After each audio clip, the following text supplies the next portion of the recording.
Hey there, Janae with Palin Projects here, and in this video we're going to be starting my tomato plants. So I wasn't planning on starting as many tomato plants this year, but I've gone through my seeds and I think I have 2 trays of, so I guess it comes out to about 18 different varieties of tomatoes, because I'm doing 2 trays. I'm doing the straight like soil blocking method this year. I'm not going to start them in like necessarily those seed trays or those seed cells. I wanted to see if I could keep them alive in these soil blocks so I didn't have to up pot them this year, so I have less resources, less time into starting my seeds. Like I said, I wasn't going to start this many varieties this year, but I couldn't help myself. I have so many new varieties that I want to try, and honestly, I didn't keep track of the varieties of my tomatoes that I planted last year to understand like which tomatoes were my best producer, which tomatoes I enjoyed the taste of the most, and a combination, best producer and best taste. I'm sure in the years to come I will probably whittle down the types of tomatoes that I'm growing, but as of right now I am growing, I think, 18 different varieties. It's around that number, give or take maybe a variety or two. And then I do have some family and friends who have requested me to grow some of their vegetable starts as well. So that's why, again, I'm growing some for family and friends, and then the majority for myself.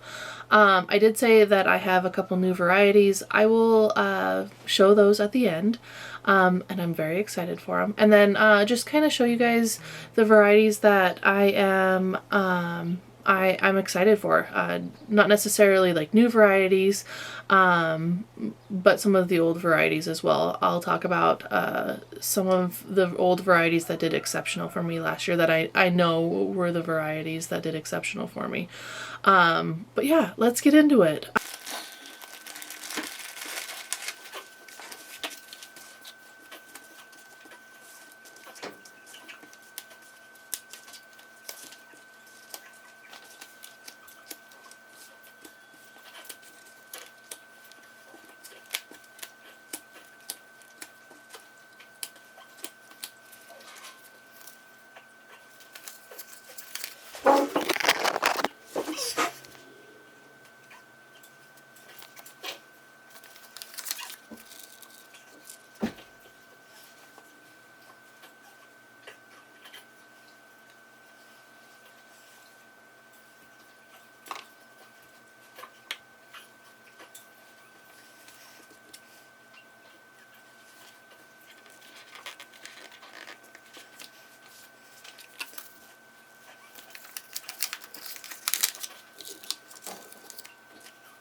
Okay, so it's been a few weeks since I started my tomatoes.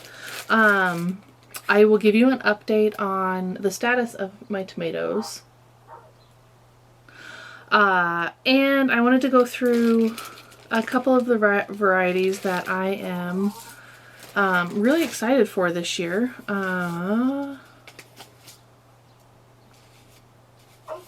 Those are not the correct ones. Give me a second. I had a pile and it's been a little bit.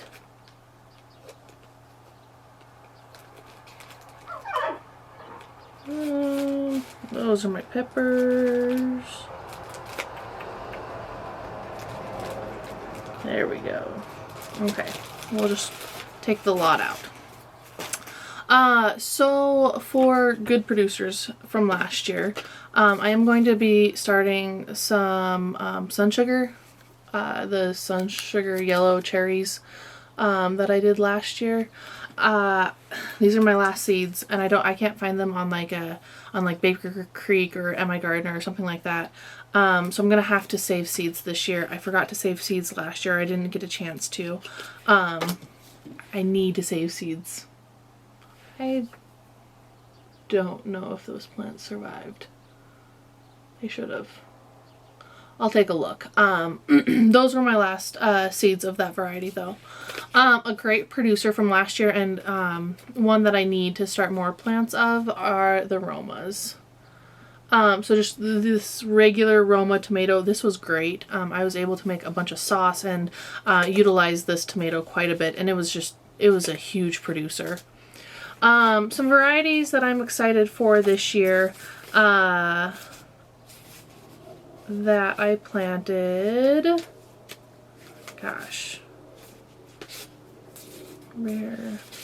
I do have them all. Look at that. That one, that one. Well, let's just go through these. So, this one, I don't think I did last year, is a watermelon beefsteak. Watermelon beef steak. Tomato. I'm excited to see how big these get. They say between 1 pound to 2 pound tomatoes, which is exciting. Another variety that I'm looking forward to is the yellow pear. I don't think my seeds were great last year. I just didn't get good tomatoes. So I do plan on putting these on our patio as well. So not necessarily planting them in our garden, but on our patio. Because I just love yellow pear tomatoes. They're just great for a snack. Yeah. Some other varieties. Wow, I have a lot of new varieties this year. That was a good one. That was a good one. I'm trying to pull out for y'all the ones that I remember being good, and then the new ones. I don't remember planting the white tomato. I mean, I remember planting it, but I don't remember getting any white tomatoes. So I want to see what these white tomatoes actually look like. This was a free seed packet, and actually it was given to me by a friend. So I love sharing seed packets with friends. The next one is Purple Bumblebee. I have the blue cherry variety. I don't know if it was those or these. I don't think it was these. I think it was the blue ones. Because I had given some of the plants to my sister-in-law, and I did not like them. So I don't know if we didn't let them ripen enough, which I let some of them go like all year. I just did not like them. But I remember these. We dehydrated these last year, or at least the ones that we had to pick because a frost was coming. These worked really, really well. And they were super tasty. Gold medal variety produced some good tomatoes. I think it was the gold medal. I'm pretty sure it was, because some of them had blush on them. It could have been an Amana, or do I have another one? No, so it had to have been the gold medal, I think. I'm pretty sure it was a gold medal. My daughter like held it up and it was like as big as her face. It was fantastic. Triple L crop produced some great tomatoes, or at least I think it was the Triple L crop. Another good one that I froze and made into some tomato sauce.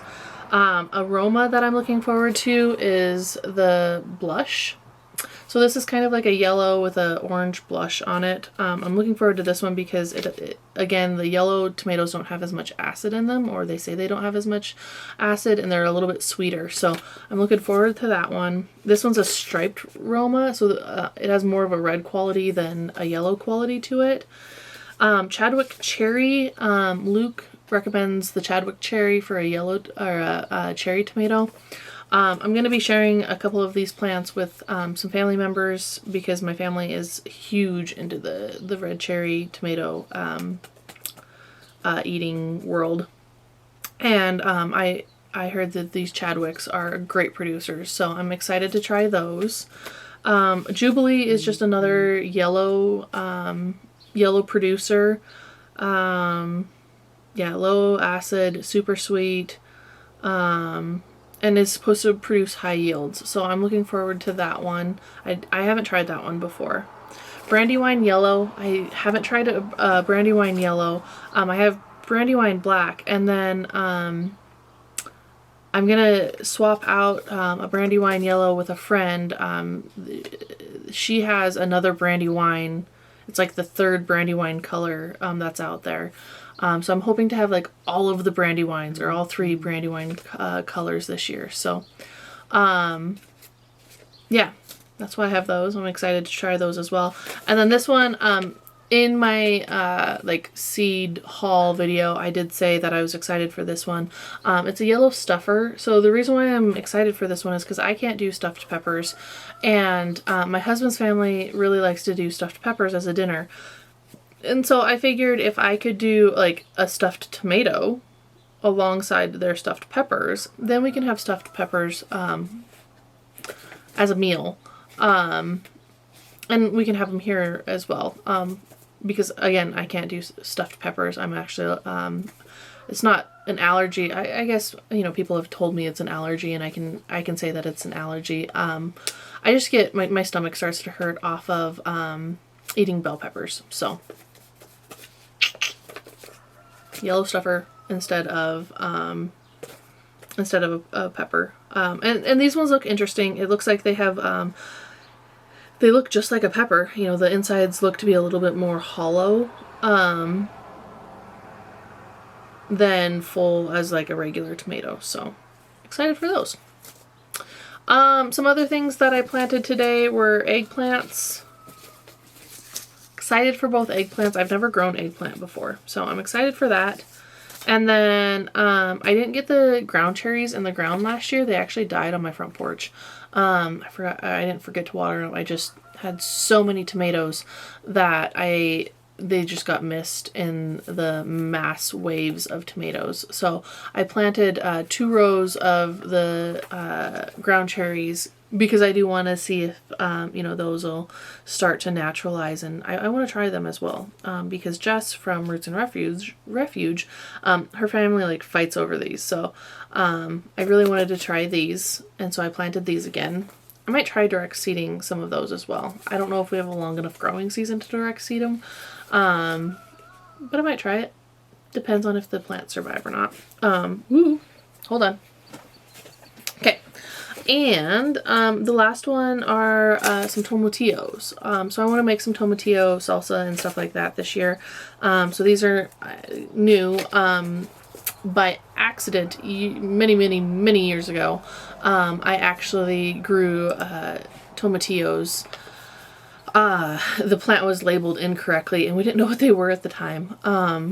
Like, we were kind of afraid of them, but we had this like massive tomatillo plant, and unfortunately didn't use a lot of them because we weren't sure of what they were, or when to harvest and yada yada yada. So I have grown a plant. And it was years. I mean, it's probably been 15 years ago now since I've grown a tomatillo plant. But yeah, looking forward to that one as well. So those are my varieties that I grew this year. Let's take a look, because like I said, it has been a couple weeks since I started my seeds. So let's take a look at how all the seeds are doing. the purple lights might make it hard to see, but it looks like the tomatoes are doing good. I did have kind of a hiccup with the seeds, and it was completely my fault. I didn't have humidity, or no, I did have humidity domes on these. I had put them on a heating mat as well, and it was just, I had to close the door, and it was just too much. But you know, the majority of them, I mean, they're looking really good. Really good. Massive tomato plants. There's some back there too. Okay, all in all, I think my tomato seedlings are doing good this year. Unfortunately, I think I'm gonna have to up pot them. I mentioned when I just showed you guys my seedlings that I had kind of a hiccup in starting seeds. You know, you can start seeds for years upon years. You can consider yourself a professional, which I do not. I do not consider myself like all-knowing at seed starting. I'm pretty good at it, obviously, but I mean, you make mistakes. And I don't think I necessarily made a mistake. I think the issue was I had them on heat mats without lights above them. Typically when I put my seedlings on heat mats, usually I have the lights above them. Well, I didn't have my setup as fast as I wanted to this year. And so they were on the heat mat without lights, and they germinated, and they didn't necessarily get grow lights for like a couple of days. You know, and it is what it is. They look great. I did do something that I said that I don't typically do. I did give them a dose of fertilizer. I probably am going to be fertilizing these guys too for the next couple of weeks, but unfortunately I do think I'm going to have to up pot and do that this year, just because of how the tomatoes grew, how many seeds I put into each soil block, and honestly, like my lack of ability to thin seeds and to basically kill seedlings. I want to save everything. So I'm going, yeah, I'll probably up potting here pretty soon. But I'm pretty excited for the success that I've had so far. I think we're gonna have a good tomato harvest this year. We're planning on finishing the garden bed, so having, you know, a full garden space for all of, you know, the vegetables that I want to grow. But yeah, things are starting to warm up, so I was hoping that I didn't start my seeds too early, but and I don't think I started them too early. I think they need to be up potted, unfortunately. And I don't know how I would avoid that with soil blocking, to be honest. Because when I do up pot, I bury that stem, and it just makes for a stronger plant as well. So, yeah, I don't know how I would avoid it. I'm trying to rack my brain and figure out how I would avoid it. The peppers are doing great in the soil blocks. And honestly, like the ground cherries and a couple of the other items that I planted are doing great. Tomatoes, they get so tall, and they grow so fast, that I just think I'm going to have to up pot and then keep track of varieties and be a little bit more diligent that way, instead of just, you know, writing on the cup, actually like sticking a tag in with it, just so that I don't forget the varieties. But you know, you live, you learn.